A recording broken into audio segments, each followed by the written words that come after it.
asked to do it again. Chapter 2. Always answer the question, why should this customer do business with us? Never make a sales call on a customer unless you can answer the question, why should this customer do business with our company or with me? The answer must be of benefit to the customer. The answer must fit the customer's agenda, not yours.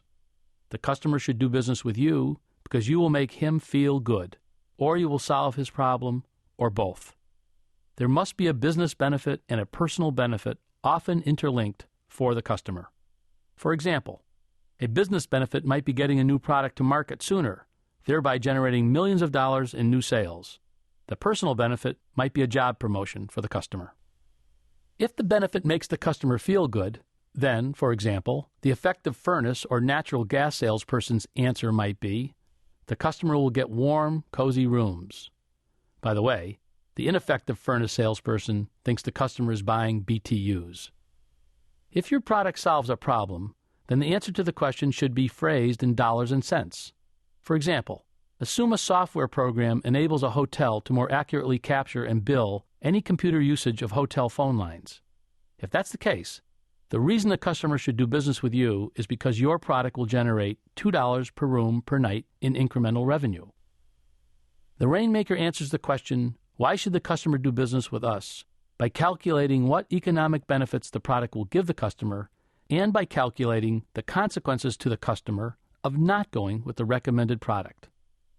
The Rainmaker determines how the customer is benefited directly and personally. The Rainmaker puts himself or herself in the customer's shoes and answers the question, if I were the customer, how would this product benefit me? Chapter 3. Obey marketing's first commandment. The first commandment of getting and keeping customers is to treat each customer as you would treat yourself. Do you like to be overcharged, underserved, put on endless hold, overbooked, told your room isn't ready, falsely promised, shipped late, ignored, not thanked? Always put yourself in the shoes of the good customer. Answer the question, what would I want if I were the customer? The answer is what you should strive to provide. This is important when dealing with the upset customer. When you are the upset customer, you want a full, uninterrupted hearing. You want to deal with someone with the authority to fix the problem, and you want a fair resolution. You don't want to be sent a copy of the company's warranty policy. You don't want to be told to send another sample of your upholstery to the factory, get yet another professional couch cleaning, or be told the stains are of, quote, indeterminate nature, unquote, and your claim is denied. Remember, good customers are demanding. They may expect more from you than you believe is appropriate. What you want or how you want to be treated may not be good enough to satisfy your customers, but it's a good starting place. Deliver on your promise, and you will bring rain. Chapter 4. Customers don't care about you. In the selling arena, customers don't care if you have a mortgage to pay. Customers don't care if you need their business to win a contest. Customers don't care why your shipments are late. Customers don't care what you like, where you went to school, or what sports you play or played. The only thing customers care about are themselves and their problem. You are in front of the customer only because the customer believes, if only a little bit, that you might be able to better his or her situation. You are there by invitation only. You must concentrate on the customer. You must be on high receive. You do not talk about yourself. Rather, you ask probing, pre-planned questions. You listen to what the customer says. Clarify. Summarize. Determine how you can help the customer and how your product solves the customer's concern. Rainmakers say you. They don't say I. Chapter 5. Always pre-call plan every sales call. Appointments with decision-makers are relatively rare events. Meetings with decision-makers are crucial to getting the sale. Because of this, meetings with a decision-maker must be carefully pre-planned. Pre-call planning is particularly important when making the first call on a new customer and when making the last call, the one that concludes with an order. 90% of all sales calls are won or lost before the salesperson sees the customer. This is because so few salespeople actually plan the call. Too many salespeople believe experience is a substitute for pre-call planning. They think they don't need to.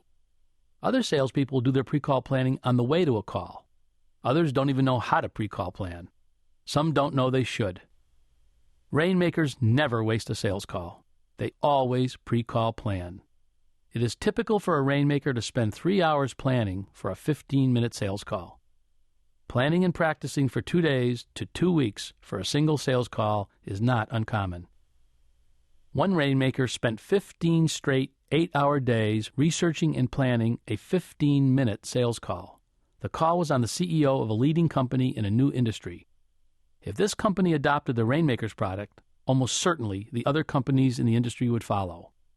The Rainmaker made the sale and successfully used it as a case history to close other customers. This single sale saved the Rainmakers company and led to years of success. NFL coaches spend countless hours reviewing game films in preparation for their next opponent. It is said of Joe Paterno, the heralded head coach of the Penn State football team, that if he is given 2 weeks to develop a game plan, his team is nearly invincible. A pre-call plan for a Rainmaker is like a pre-flight check for an airplane pilot. The great pilots never miss a single checkpoint before taking off or landing. If a pilot misses something, that pilot may be missing. If a salesperson misses something, the order may be missing. What should a pre-call planning checklist include? 1. A written sales call objective. 2. Needs analysis questions to ask. 3. Something to show. 4. Anticipated customer concerns and objections. 5. Points of difference vis-a-vis competitors. 6. Meaningful benefits to customers. 7. Dollarization approach, investment return analysis. 8. Strategies to handle objections and eliminate customer concerns. 9. Closing strategies. 10. Expect surprises. And plan to be flexible. If, after 60 seconds into your 2-hour painstakingly prepared presentation, the customer says she will buy, stop talking, take the order, and gracefully leave. If the customer wants to do business with you, but in an entirely different manner than you expected, adjust to the change. Don't be so intent on following your plan that you miss a customer's cue. Be flexible. A Rainmaker never calls on a decision maker without a written pre-call plan. Chapter 6. Fish where the big fish are. When asked, what is the most important thing you need when you go fishing, most people say bait, pole, hooks, and beer.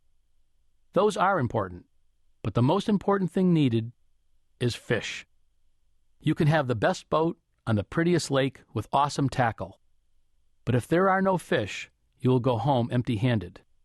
If, however, you have only a raggedy old net but a little pond teeming with fish, your chances of a catch are much greater. Where you cast your line is crucial to catching fish. This is also true for selling. Rainmakers fish where the big fish are. Rainmakers talk to customers who are familiar with their product, or who already use the product, or who have a high probability of using the product. Don't waste your time trying to convince dairy farmers to buy horseshoes, and don't waste your time selling hospital beds to hotels. Big companies in an industry are generally better prospects than small companies in the same industry. Successful customers are generally better prospects than struggling customers. Customers who want your product are better targets than customers who need your product. Customers who need your product may not know it. They must be educated, persuaded. This takes time and money. Customers who want your product are partially sold before they see you. To a Rainmaker, the big sale is the trophy fish on the wall. Chapter 7. Show them the money.